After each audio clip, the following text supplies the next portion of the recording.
సంగారెడ్డి జిల్లాలో రైతుల పరిస్థితి ఏమీ మారలేదు. పొద్దున నిద్రలేస్తే ఎరువుల కేంద్రం దగ్గరే ప్రత్యక్షమవుతున్నారు. గుమ్మడితల కాసుకుంట గ్రామాల్లో యూరియా కష్టాలు కంటిన్యూ అవుతున్నాయి. తెల్లవారుజాము నుంచి లైన్లలో నిలబడ్డ బస్తా యూరియా కూడా దొరకని పరిస్థితి. అధికారులను నిలదీస్తే ఇంతే వచ్చాయి, ఇంతే ఇస్తామంటూ దబాయిస్తున్నారు. సరిపడా యూరియానే అందించలేని ఈ కాంగ్రెస్ ప్రభుత్వం ఇక తమ కష్టాలేం తీరుస్తుందని అన్నదాతలు నిప్పులు చెరుగుతున్నారు. నాట్లేసి నేటికి 40 రోజులైతున్న యూరియా లేక వేసిన వరి పెరుగుదల ఆగిపోయింది.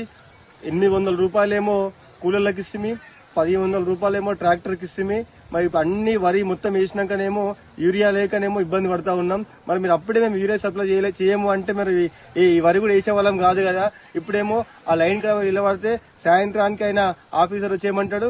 గవర్నమెంట్ యూరియా సప్లై చేయండి, మేమేం చేయాలని చెప్పి ఆయన మా మీద అరుస్తా ఉన్నాడు. మరి కేసీఆర్ గారు ఉన్నప్పుడేమో దేశంలో ఎక్కడ యూరియా ఉంటే అక్కడ నుంచి యూరియా తెప్పించి మన రైతులకు స్టాక్ యార్డ్లలో స్టాక్ పెట్టి రైతులకు అందిస్తుండే. ఇప్పుడేమో మన తెలంగాణ రాకముందు పాత గవర్నమెంట్ ఏ విధంగా చదువుకునేటప్పుడు ఎట్లుంటున్నానో ఇప్పుడు కూడా అదే పరిస్థితి మళ్ళీ వచ్చినాయి. ఇట్లా యూరియా కోసం ఇంత కష్టపడతామని ఎప్పుడు కూడా అనుకోలేదు. ఇట్లా కొత్తగా సార్ మందు దొరకలేదు, అమ్మడిలు అయిపోయింది. 8 5 9 అవుతుంది సార్. ఏం చేయాలి? కూర్చొని యాడ్ సార్. ఏం చేయాలి? కూర్చున్నాం మీద 9 దాకా కూర్చుంటాం. ఏం చేయాలి? మద్దతు కావాలి అవుతుంది. ఇంతవరకు మందు లేదు. యూరియా ఒక సిబ్బందిని అడిగితే ఇంకా రాలేదంటారు. ఏం గవర్నమెంట్ ఇది? ఎందుకు ఈ గవర్నమెంట్? మా రైతులకు సహకరించని గవర్నమెంట్ ఎందుకు మాకు?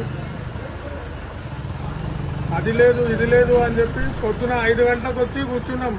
ఇంతవరకు ఒక యూరియా సంచి లేదు. ఏమి ఇది? మాకెందుకు ఈ ఘోష? రైతులకే నా ఘోష మొత్తం.